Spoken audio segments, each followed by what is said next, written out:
From Kern Government Television, welcome to this week's Kern County Board of Supervisors meeting. Originating from the Kern County Administrative Center, located at 1115 Truxtun Avenue in Bakersfield, California. Grounded in ideas, energy, and innovation, Kern County's vision is to be a driving force for the world's fifth largest economy, and our mission is to exceed expectations of the communities we serve, changing the way they feel about government, those who manage it, and the services it provides. Today's Board of Supervisors meeting will convene momentarily.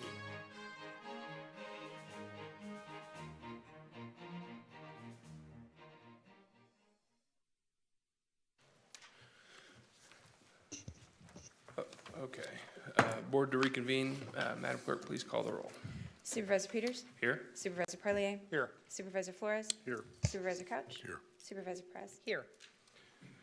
Good afternoon and welcome to the Tuesday, April 14th, 2026, 2 p.m. meeting of the Board of Supervisors. We'll first hear from County Counsel Kendra Graham for a report on action taken in closed session. Good afternoon, Chair, members of the board. This morning, following the AM agenda, your board heard items 58 through 61 in closed session. There were no reportable actions taken. Okay, thank you. We're going to begin by considering the consent agenda. Agendas are located on the tables near the doors for anyone wishing to follow along. Item 6Y will be withdrawn for a new fiscal impact of $241,773. And item 54 will be withdrawn from the consent agenda and will be considered at a future date. All items listed with a CA or a C above the items are considered to be routine and non-controversial by county staff. Consent items will be considered first and may be approved by one motion. If members of the public wish to comment or ask questions regarding an item on the consent agenda, they may do so prior to a vote being taken. Members of the board may remove any item from the consent agenda and it will be considered in listed sequence with opportunity for any members of the public to address the board concerning the item before action is taken. Members of the public may also comment on any closed session items. The consent agenda for the Board of Supervisors agenda includes all items 5 through 54 on pages 3 through 11. Is there anyone in attendance that would like to speak regarding the consent agenda? Just, please come down to the microphone.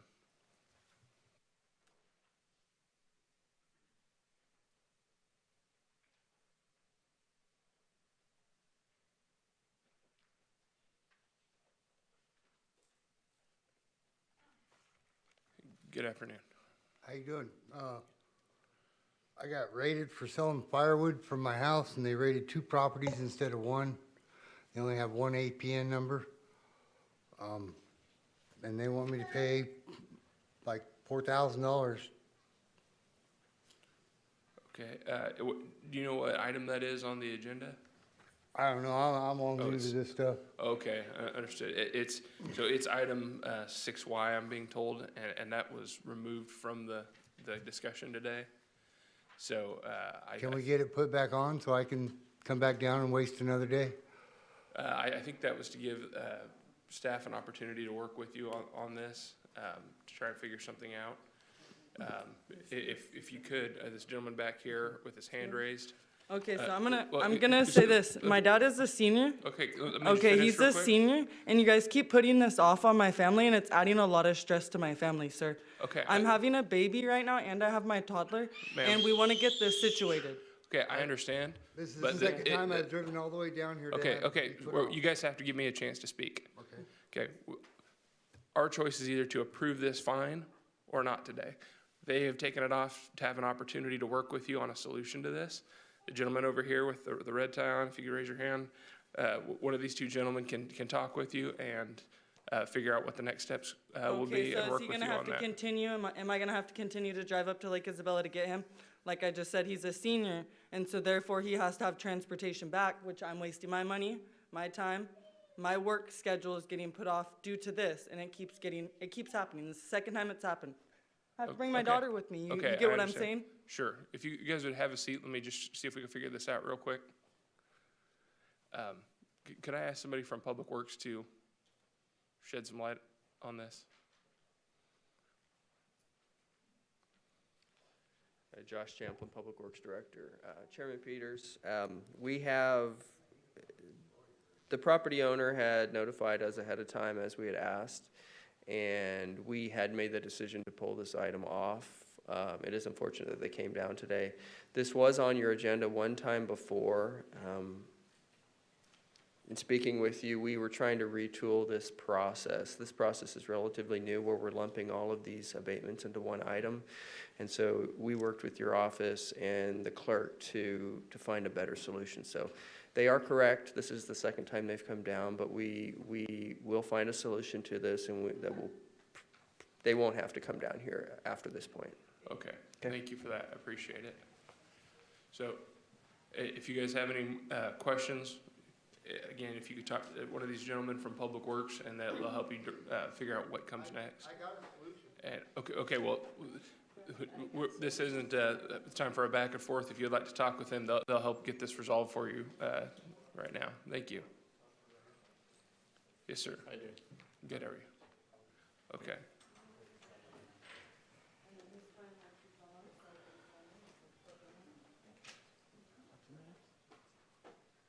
Hello, my name is Mike Guillen, Guillen. I'm here to formally object to the proposed abatement costs. I request that the board closely examine these case, as the record raises several non-routine issues regarding scope, occupancy, and authority. This matter is directly tied to a prior abatement on a neighboring property where similar concerns were present. My objections are based on the following: lack of defined standards. The affidavit states that the purpose was to remove boarding that did not meet county standards. However, the property owner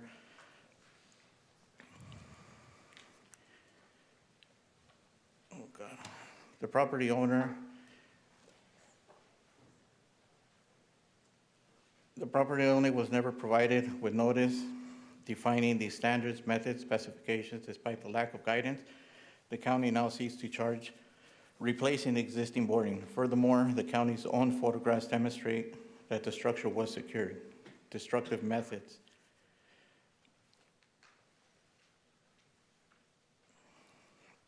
The abatement method used by the county is destructive. Windows are pierced with carriage bolts and framing, causing additional damage to the property.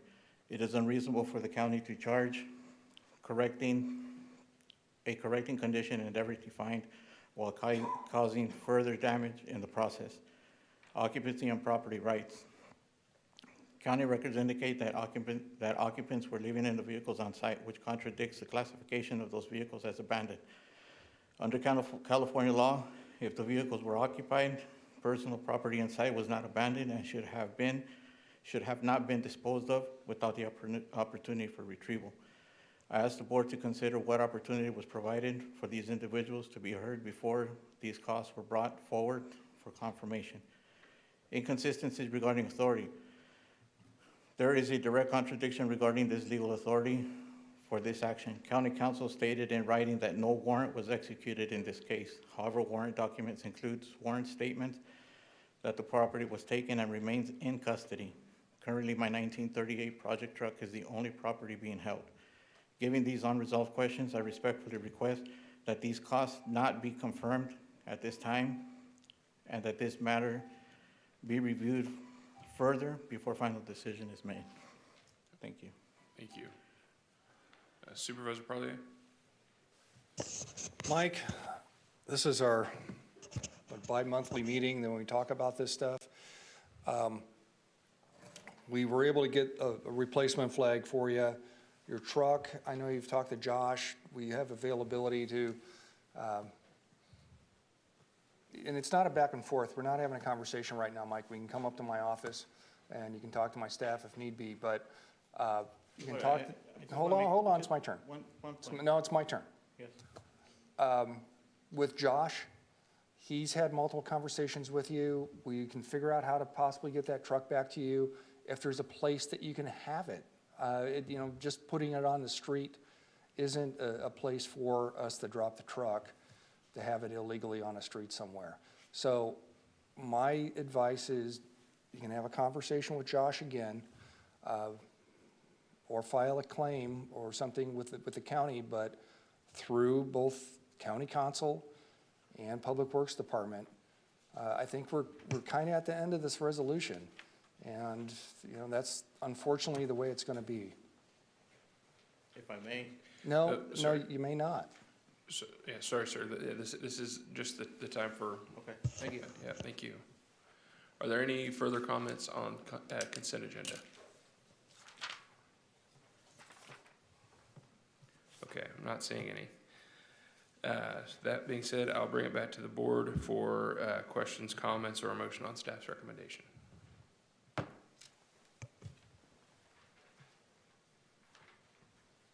Motion.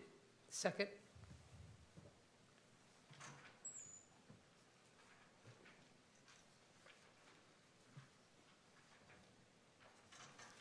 The motion is approved. All ayes.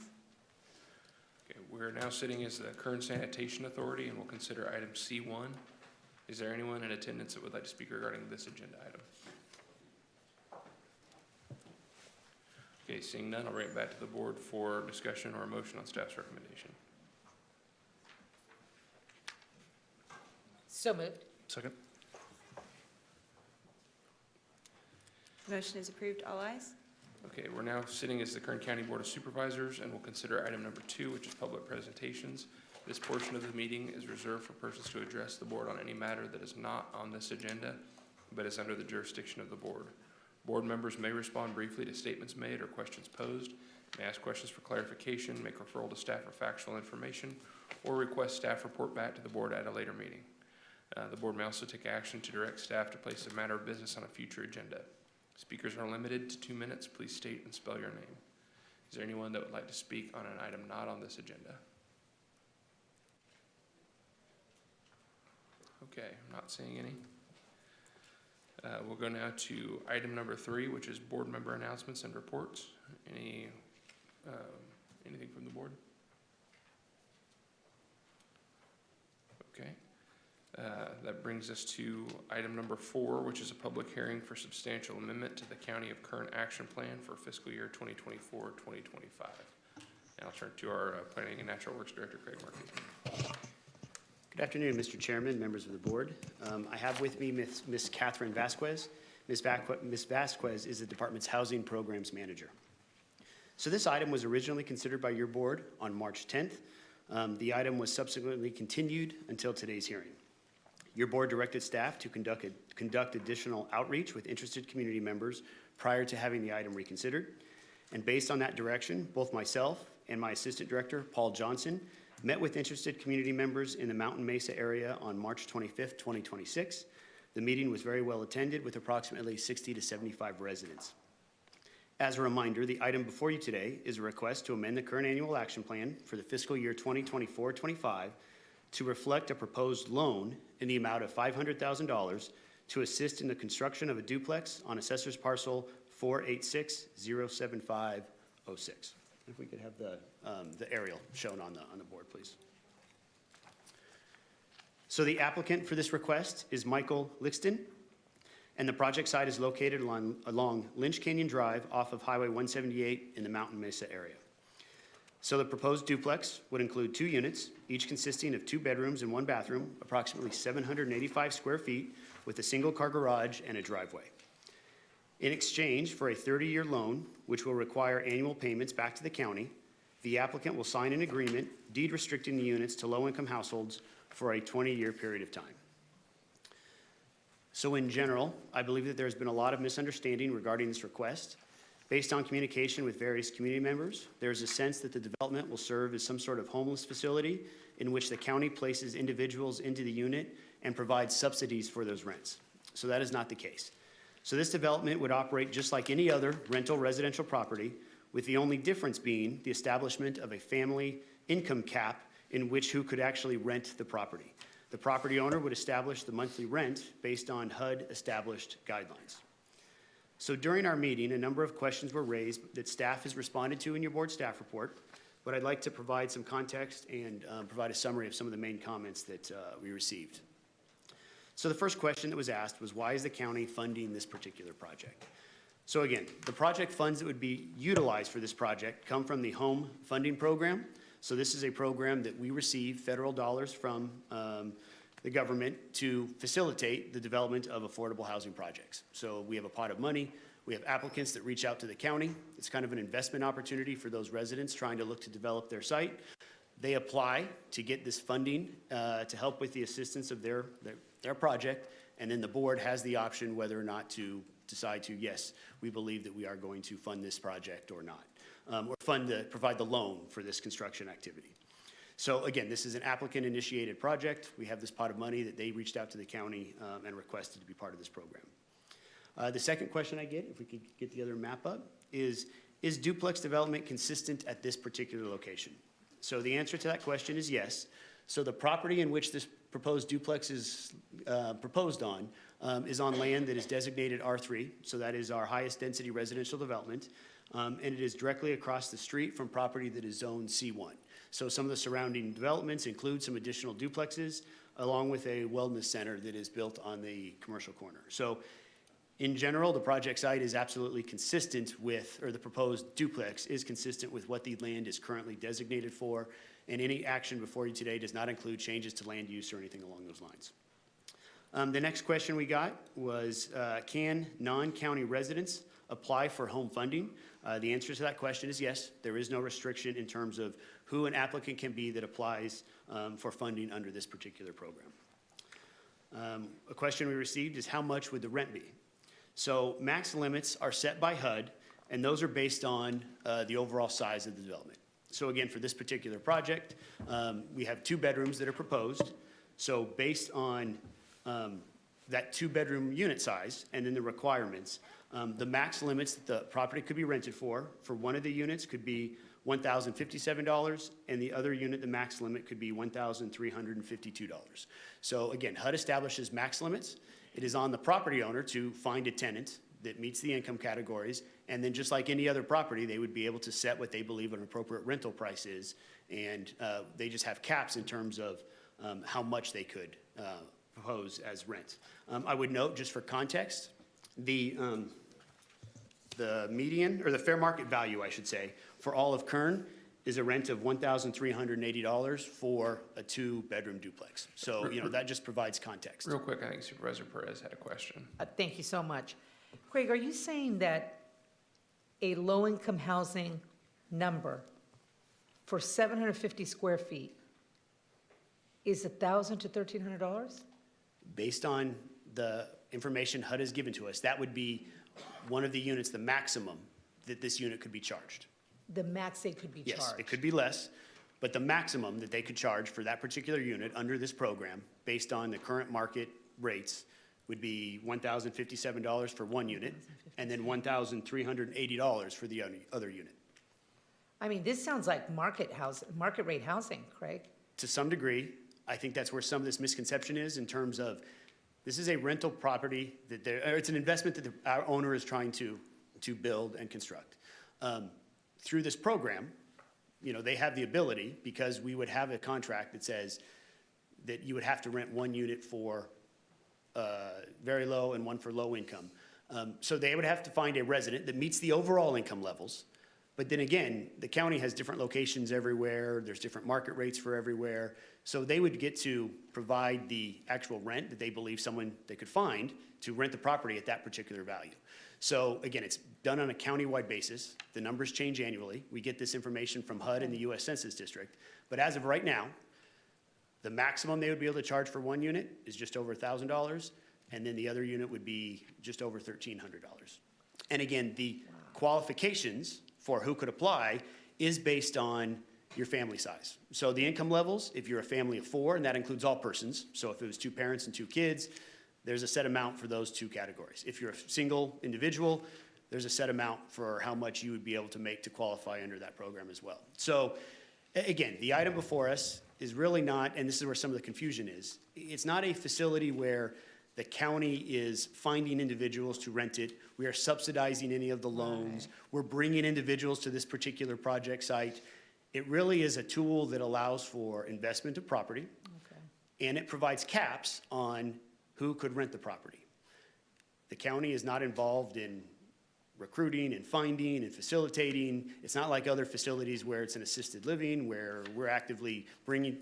this would operate just like almost a market rate with those two limits in terms of who they could rent it to and the maximum that they could charge in the rent. And again, the benefit for them, and as part of this program is designed to assist the development of more affordable housing. The loan that they would get has much better interest rates than maybe a private one that they could get. Okay. But that's what the whole purpose of the process is that the federal program is designed to help create more affordable housing. But again, there's constraints in terms of who they can rent it to. But ultimately, the landowner would be able to set the price, and they're gonna set it based on making sure that they can find a tenant to live there. But also, there is no program that the landowner is not responsible for their payments back to the county, everything else that they have to do. You know, it's not like this is a program where we're initiating it or we're managing it. You know, we audit it, we will verify that they are renting it to who they're supposed to be renting it to, and it's maintained appropriately. But whether they have a renter in place or not, which is up to them to find, they're still subject to providing their payments, just like they would to anybody else, a bank, a mortgage company, or anything along those lines. So this is Okay. just another avenue by which a funding source could be for the ultimate construction. Got it. It sounds to me more like it's closer in the spectrum to market rate housing than it is to, if you will, government subsidizing welfare housing. That's a totally different animal. I have many of those areas in my district. We care about them very deeply and the people who live there, but that is a very different housing structure and situation, is what it sounds like to me. I would agree with you. The only thing that I would mention is that, you know, ultimately, can't exceed the maximums, but the property owner will have to determine what the appropriate rent is so that they can find tenants that would be able to utilize the facility. But then also, they have to do anything else a property owner would have to do in terms of their maintenance, in terms of their costs, you know, trying to manage and making sure that the rent that is charged is enough to cover Got it. their expenses. Very thorough. Thank you. Another question that we received is how does the tenant qualify and how does the county audit incomes? So again, the initial screening is done by the project applicant, or the property owner in this case. They need to get appropriate information to verify that an individual qualifies, and then the county also verifies that. And then the county does annual inspections and annual qualifications to verify that that is still the case. Can tenants be evicted? The answer to that question is yes. They can be evicted for cause consistent with all federal, state, and local laws. So again, this is a particular site where if someone is not paying their rent, if someone is not meeting the standards in what they're supposed to do, the applicant as the property owner would have the right, consistent with federal, state, and local laws to evict residents. A question was asked, what if the recipient does not maintain the duplex? Again, this requires annual inspection by the county just to make sure that the property in itself is being appropriately maintained and the living conditions are appropriate. I would mention that this is probably a little more extensive than what a private property owner who did not go through a loan program with this would be subject to. I mean, we don't go out and actively manage any other loans or anything along those lines, find property and make sure that it's appropriate, other than, you know, clearly from a dilapidated standpoint. This particular project, though, would have that oversight if your board decides to authorize this loan amount. Another question was, can the duplex be converted to a different use? To be consistent with the program, the answer to that question is no. By entering into this contract, the applicant is deciding that this is what would be built at this particular site for the duration of the loan. And so they would not be able to just arbitrarily change to put a different type of residential use or anything along those lines without violating our existing program. So I would also note that the county entered into a similar agreement with this applicant last month on property across the street. The only difference is that other agreement was not to construct a duplex. That unit was already constructed. That agreement was to purchase the land in which the existing duplex was on and then to do some improvements. So that property is already being I don't say reconstructed, but the improvements are already being made. New roofing is being put on that. Termite damage is being done and being repaired on that other unit. And that is an active construction site that this applicant is currently working on for a similar type of loan that was approved by your board last month. So in closing, I would note that the county department staff have not received any direct comments, either in favor or opposition to the request. I can tell you, however, that based on the March 25th meeting, a number of surrounding property owners are opposed to the request. I can tell you that in general, while staff was at that meeting, trying to describe what the project is, how the program works, and things along those lines, there was definitely a lot of opposition and concerns regarding what this may or may not do to surrounding property owners in the area. Overall, the department recommendation is to approve the substantial amendment to the annual action plan.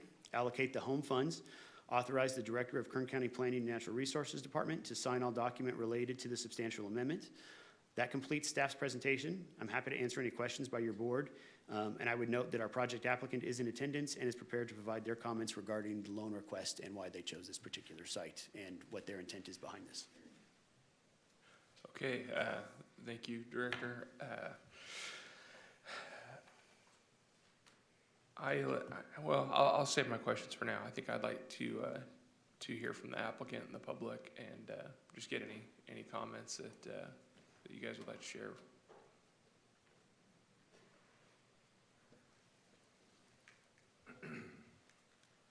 My name is Michael Lickstein, last name spelled L. The project was never intended to create controversy. My wife and I are not a corporation or a large developer. We're local property owners trying to provide something this community clearly needs: quality, affordable housing. The duplex is being built exactly where it should be on properly zoned multi-residential property. There are no variants or special exceptions. The design fits the neighborhood and even improves on nearby properties by including garages. From a compliance standpoint, this project has been thoroughly reviewed, far more than a typical private development. Because it involves home funds, it has gone through planning, general counsel, environmental review, a phase 1 environmental site assessment, and biological studies. Every requirement has been met. I also want to address a key point of confusion. This project is strictly affordable housing and legally restricted as such. Any references to detox or rehabilitation facilities are unrelated to this project. These units will be rendered under federal guidelines at the 50 to 60% area median income, ensuring affordability for working families with restrictions in place for 20 years. This is personal for us. We have deep roots here and we care about this community. At the end of the day, this project is simple, it's compliant, appropriately located, and provides needed housing. I respectfully ask for your support. And I'd be happy to answer any questions anybody may have. Are there any questions for the applicant? Okay, not seeing any. Thank you, sir. Appreciate it. Okay. Are there any members of the public that would like to speak on this? Please make your way down to the podium.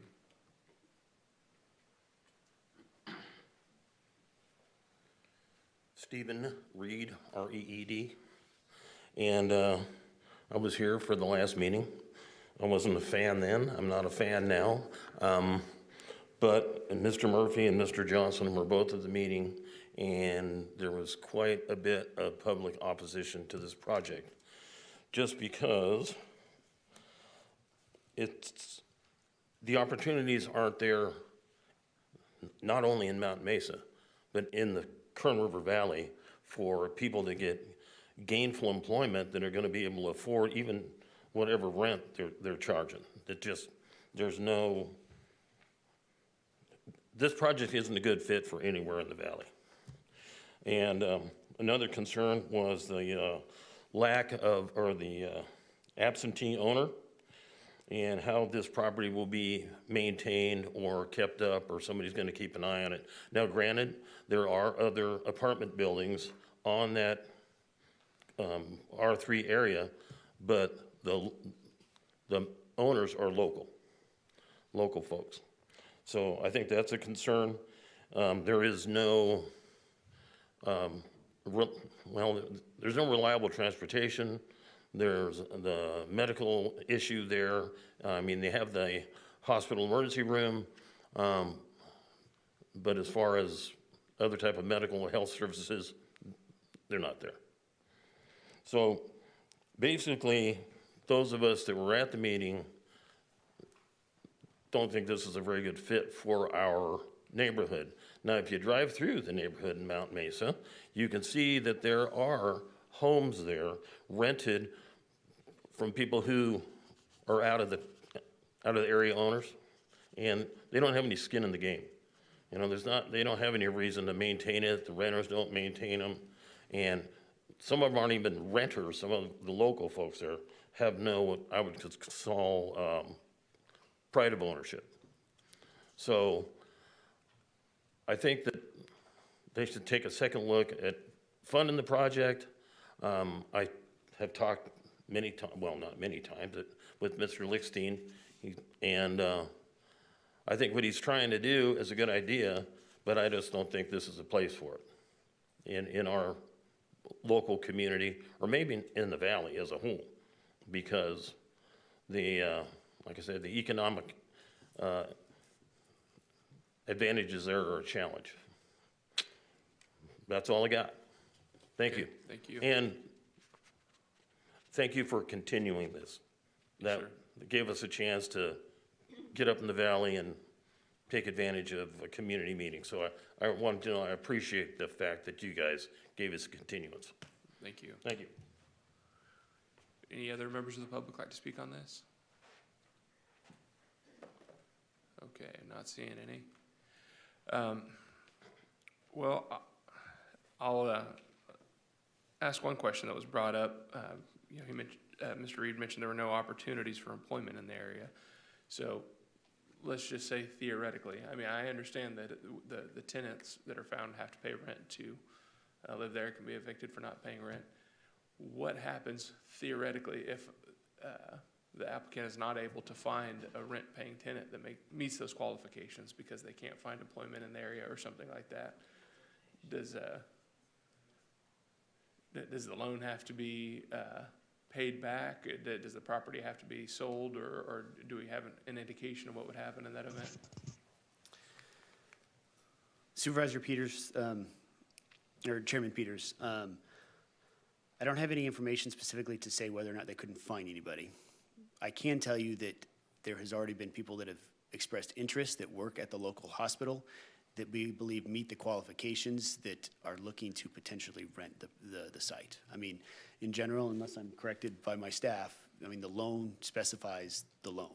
And so they would not be allowed to rent it to someone that didn't qualify for that particular aspect of it. So that would be, in the circumstances, similar to a private property owner who had property, they couldn't find a tenant. And so they would still, they have land, they built it. So the loan wouldn't change if they were having difficulty finding a tenant from that aspect of it. The requirements specify that this is who could rent it, they have to be verified, and it would go from that aspect of it. I appreciate that. I think that kind of gets to the heart of what I was trying to get at is this isn't government subsidized funding for anybody that qualifies to just live there. This is somebody that would have to have a job in order to pay that rent, or would have to have the funds to pay that rent, would have to have transportation to get to and from that employment. I mean, this is guaranteeing that somebody that's working and productive would be living in this house essentially. Is that accurate? Chairman Peters, I would classify that as an accurate statement. I know that when, and as Mr. Reed had mentioned, some of the comments, and they talked about lack of public transportation or some other things that the community may or may not have. Again, the project or this particular thing, it's not something we're trying to find someone to go from there. If someone didn't own a car, I can't imagine they would be reaching out to the project applicant to rent that particular project site, because they still are going to be required to do what they have to do. They have to pay the rent, they have to live. Again, this is not some program where we are finding somebody who's needs a place to live, and it is his responsibility as the owner to find applicants, and there's a process to do that. They have to meet those criteria. But again, it's not a program where we're trying to find particular housing for a particular set of individuals that we're saying, hey, this is a spot for you to go, we're gonna take you up here. They have to be able to function as any renter would. And so there may be individuals who don't need a car because where they are in life and who they have living around them would not necessitate them to have a car, and things along, that happens a lot. Or it could be an individual or a family that works at the local area, or, technically, it could be someone that works in Kern County. My department had over the years 3 or 4 different staff that lived in Lake Isabella, and they commuted every single day. And so again, there are no restrictions from that perspective. And that would be my only response to some of those comments that we received, is they would have to believe that this is an appropriate spot for them to live, to be able to function as they would have to as part of their day-to-day activities in life. Right. Yeah. I mean, this isn't indigent housing where we're putting somebody in there that would otherwise be homeless. This is somebody that has income requirements and is paying that rent. Correct. And a little bit different, but it's similar to, there are some projects that are senior living. Like there's an age requirement that says you are not allowed to live in a particular unit unless you meet a senior age requirement. So again, this is not senior living, but it's the same concept in terms of there is a cap in some form or another as to who would be able to actually rent in this unit. Right. And then one other concern that was brought up was, properties in the area, whether or not they're owned by locals or out-of-area owners. they're not maintained, or they lack a pride of ownership, as Mr. Reed said. But this would have arguably higher standards than other residences in the area as far as having to be maintained to a certain level, is that correct? Yeah, I would say that it would be correct in terms of, it would have oversight, and it would have the ability for the county to kind of go through and help ensure and say, no, this needs to be fixed, this isn't working, things along those lines. So yes, I believe that that standard is above what a private investor or a private property owner that maybe owns two properties and wanted to rent one would have. Again, I understand the overall concept and concern about out-of-area owners and managers and residents. That happens everywhere. Like, there is not a universal solution to say, no, you can only own and rent property if you live in that community, or, that's just something, we have people that own and buy lots, or, maybe someone lived in Kern County and then they've since moved to a different state and they don't want to sell their property, they want to rent it. Like, there's a lot of instances, and that is not something that we are actively managing. I think the overall concern is a little bit in terms of, well, if I get to charge lower rents, I'm less likely to maintain the property or things along those lines. But again, ultimately, I think there's a little bit higher standard, higher eyesight on a site that kind of is going through this particular project. And again, the alternative is, just we're talking about it, is a lot either remains undeveloped, which is not necessarily a good thing either. We're trying to find more housing,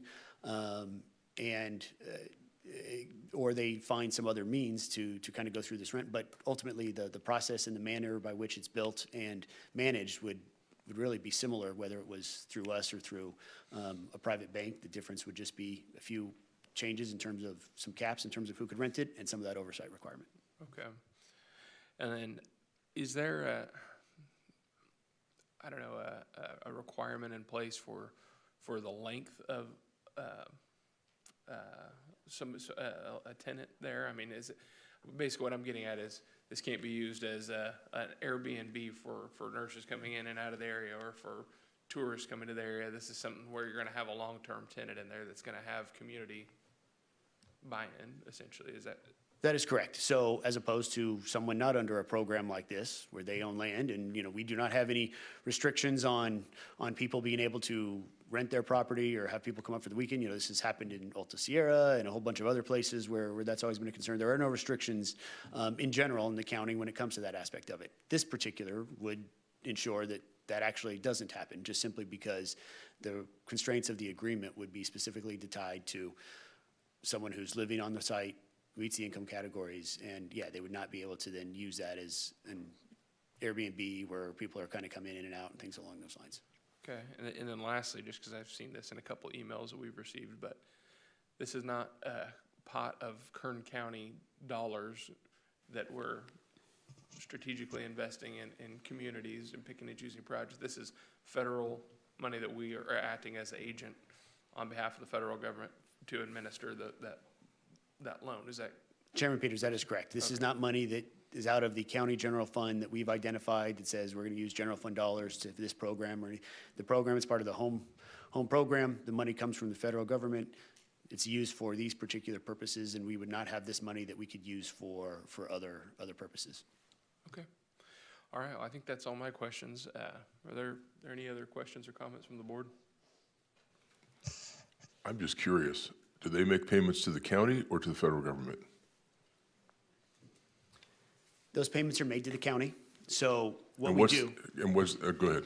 Well, I was going to say, it's kind of like an overall revolving fund. So money is provided to the county for these particular programs. So we have a pot of money. Your board decides where we're going to spend it, which loan we're going to go through. You kind of go through.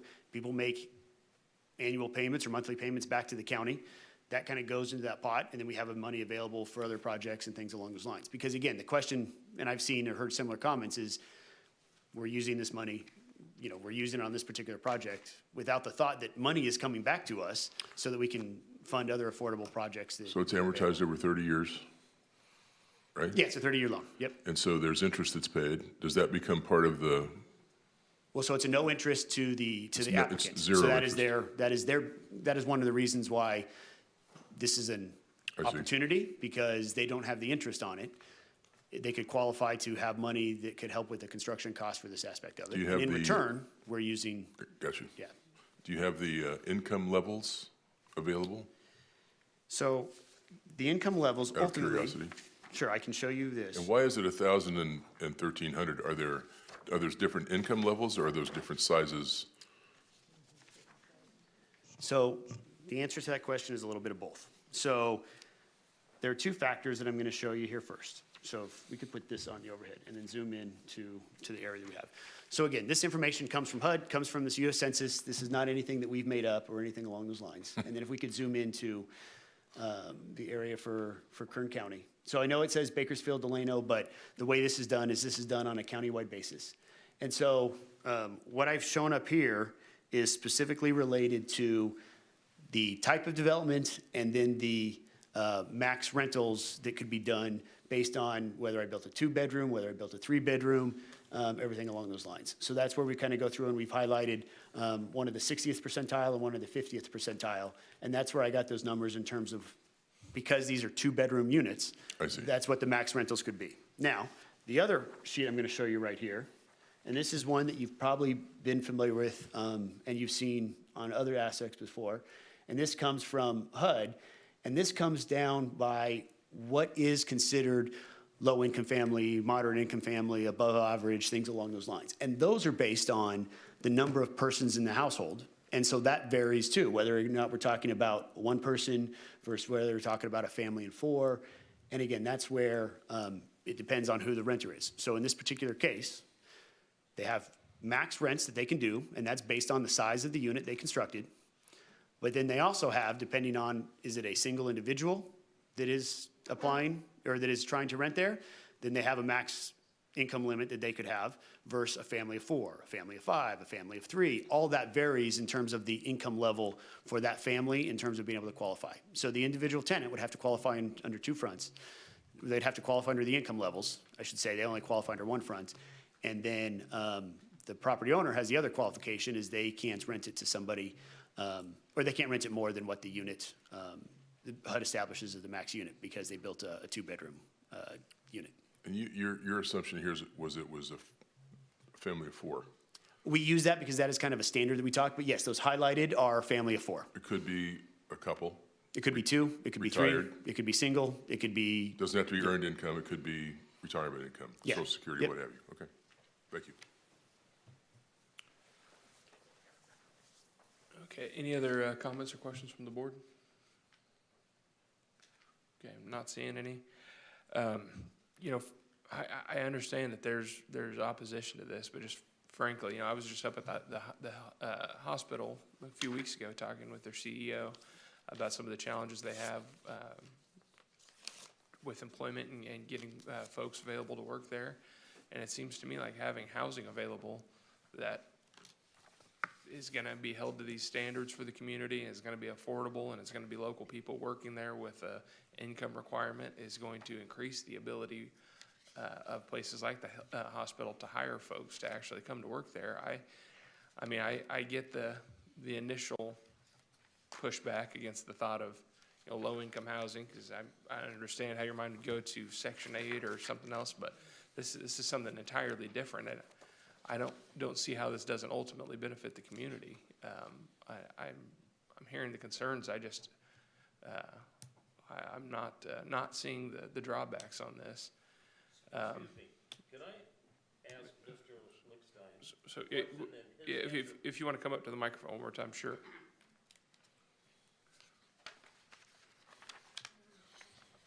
We've just talked about income levels and rent and all this other stuff. Who's paying the utility bills? Trash, water, electrical? Because right now we're in Mountain Mesa Water. We're not affiliated with Cal Water. But if that water company is sold, the rates in our area are going to go through the roof. So how do you adjust your? If you could address the board, sir. Okay, I'm sorry. No problem. Well, he's going to have the answer. I get it. Sorry, just Okay. Who's going to? How are they going to handle adjustments in water usage, electrical? You know, right now we're in this whole trash thing where, you know, either you got it or you don't or whatever. I don't know how that's panning out for the whole county, but it will eventually. So I was just wondering how, in this income bracket, who's paying if the water bill goes up 20%, or electricity, or trash, or any of the utilities around there, how's that covered in this income scenario? Understood, thank you. And from my understanding, I mean, ultimately, you're responsible for this property and for the tenants there. And if your tenant isn't paying the bills, they can get evicted, you can find a new tenant, just like any property owner subletting a piece of property, is my understanding. If you would like to come up and share anything, if I'm incorrect. It's part of their, bills that they have to pay. It's no different anywhere you live. I currently pay the trash and the tenants, and I currently pay the water. The tenants pay everything else, propane, electricity. There is plans to split the water meter and give them their own water meter to better adjust that for there where it's more fair. And one person, might be using more water than the other one, so we're trying to get the meter split so they each pay exactly on their own. But the tenants are responsible for their own utilities. Other than the trash, I pay for that. Okay, understood. I appreciate it. Yep. Okay, I'll just ask one last time if there's any questions or comments. Okay, seeing none, I'm going to make a motion on staff's recommendation. I'll make a second and just comment, Craig, you have such a mastery of the subject. It's quite astonishing. Thank you for your whole team, but you have a particular ability on the details that I think is prolific and impressive, and I appreciate you. So thank you. Please cast your votes. The motion is approved, all ayes. Okay, having no additional items to consider, I will entertain a motion to adjourn to Tuesday, April 28th at 9 a.m. Okay, without objection, we're adjourned. Okay, not too shabby. All right, see you. Have a good night. See you, Peter. See you.